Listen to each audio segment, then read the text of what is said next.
রফিক আহমেদ জিন্দাবাদ জিন্দাবাদ জিন্দাবাদ এসএপি জিন্দাবাদ জিন্দাবাদ জিন্দাবাদ রফিক ভাই চাই কি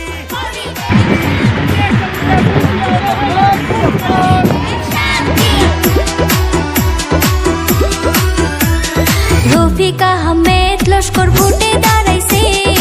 আসন পঞ্চায়েতের নির্বাচনে